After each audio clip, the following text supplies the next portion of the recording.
Second thing I'm angry about, that I want to talk about, is Andy Burnham. What the F? Sorry, excuse my French.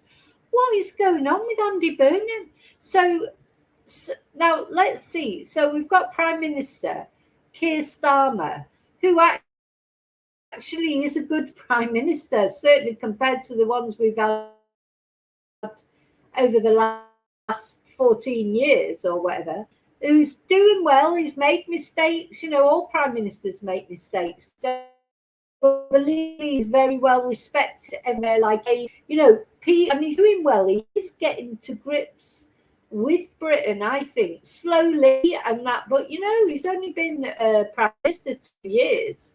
You know, he's going to take him at least years to clean up the mess that Britain is at the moment.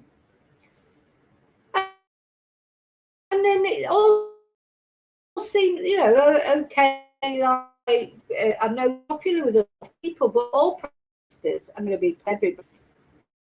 Burnham, a Labour, the mayor of Greater Manchester, has just sort of inveigled this plot to become Prime Minister without even being voted in. Honest to God, I'm just speechless. And, you know, it reminds me a bit of what happened to Boris Johnson. As much as I didn't like Boris Johnson, he was elected by people.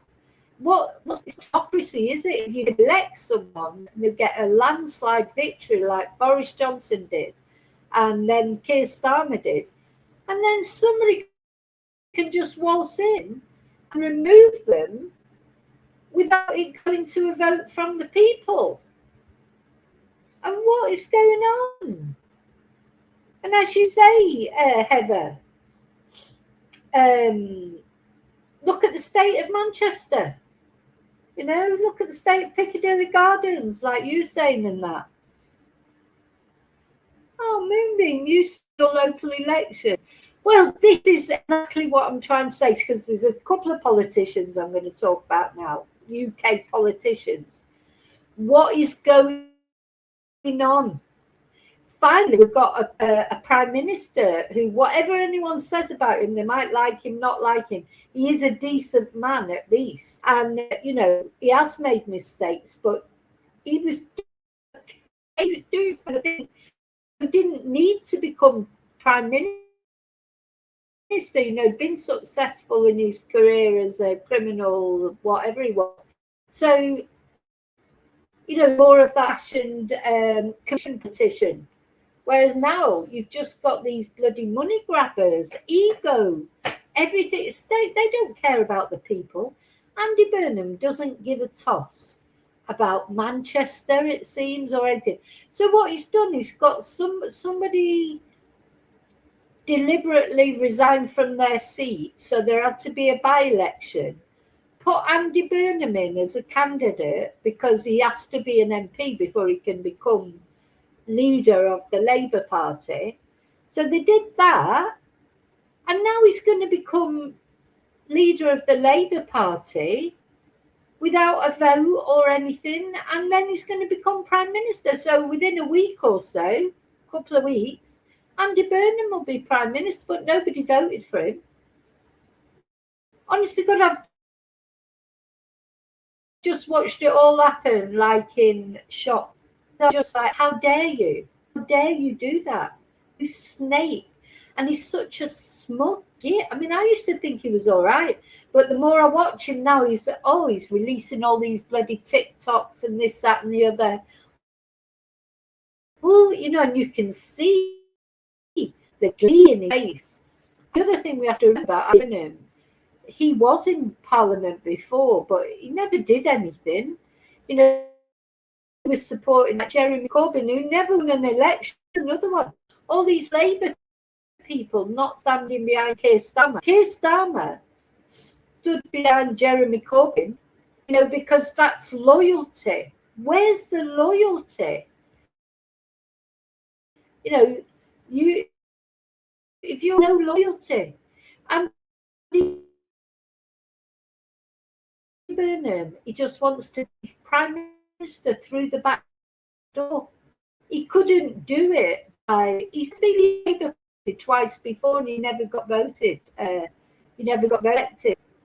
So how is he just walking in, become leader of the Labour Party, and in the same token, then becoming Prime Minister without even being voted? Oh my God, I'm fuming. Exactly, Moonbeam and the PM we've had. Sack. You know, neither of them two were elected. Are there others that we've had that have been elected? Yeah, you know I'm going to talk about Farage. Oh my God. Oh my God. And Lou left it. I only left it. The thing is, I don't care what anyone is. But it's to live in a democracy. Now, when Jeremy Corbyn was up for election, I supported him. Even though some things that he was saying, you were thinking, that's not really going to happen. But, you know, as the leader of the Labour Party, I support anyone who's the leader of the Labour Party. Not anymore. Not anymore. I'm finished with Labour. I have voted Labour all my life. My dad was socialist. You know, he fought in the war. If people talk about socialism, it's a dirty word. Most of the people that fought in the war were socialists. And anyway, he was in his grave to him say, I will never vote Labour again. I am done with Labour. I will vote for Count Binface. He's my new favourite, Count Binface. Because just democracy, you think you live in a democracy in Britain? What a load of crap. The people don't get a choice in anything. Nothing. I've never seen it so clearly. And in the Labour Party, I've canvassed Labour Party. I was canvassing for the Labour Party when we were in the other wilderness years. You know, when after the Thatcher years and everything, we couldn't win a bloody argument at the time. And then Blair came in and Blair was popular. And Blair, because the other thing I think people have to remember is it's not all about the North. You know, people are moaning it's too South-centric, you know, London-centric. But it's, I mean, I lived in Reading. Nobody would have voted Labour in Reading. God, we used to go around and knock on the doors. Honest to God, you practically get spat at the door. That's how popular Labour were in the South at that time when I first went to live in the South. Joined the Labour Party. I joined the Labour Party when the BNP won something. I just remember the BNP, which is like, you know, the old sort of Britain First type. I thought, oh my God, you know, in this country. So I joined Labour and started canvassing for it. And oh my God, you were like, it fell on deaf ears in Reading. They just weren't interested because they loved Mrs. Thatcher and they were still in the Conservative. Because the South did really well with Miss Thatcher. The North did terribly.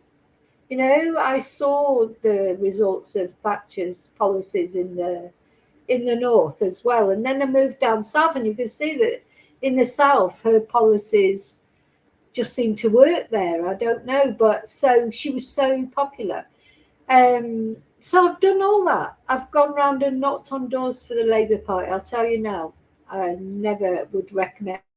And Andy Burnham, smug, ego-driven little shit that he is, snake in my eyes. Where's loyalty? You know what? If you want to become Prime Minister, you have to fight your way up for it, not just swan in.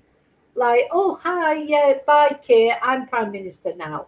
And then, you know, he'll do all the good kids and stuff. And he's saying, at least 8 years to sort Britain out. Well, yeah, why didn't you give Keir 8 years to sort Britain out? What an idiot. I hate him. Honest God, I'm so angry with him. I did. Do you know what? I'd even vote Conservative now. I'd vote for Kemi Badenoch. She comes over better than he does. My dad was in his grave if he heard me say that. Anyway, that's the rant about that. It's like, what's going on?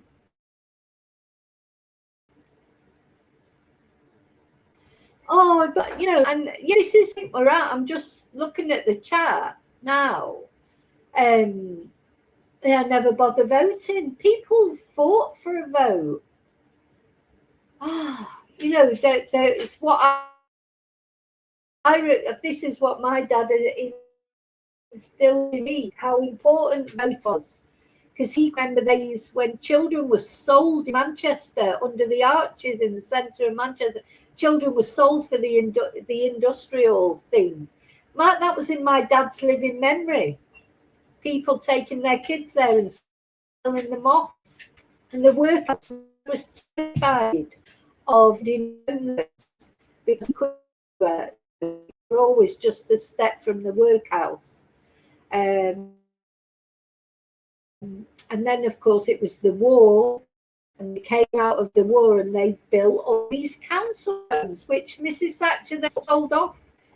Heroes, fit for heroes, wasn't it? So I've been brought up on these stories of socialism from my dad. So to me, voting was always so important. And then, of course, in Manchester, you've got the suffragette movement, the Pankhursts, etc. Women who've died for the vote, and you think, it's your duty to vote, really, and especially because years ago you wouldn't have been able to. But now it all feels pointless. It does feel pointless. And that's very sad, isn't it? Very sad.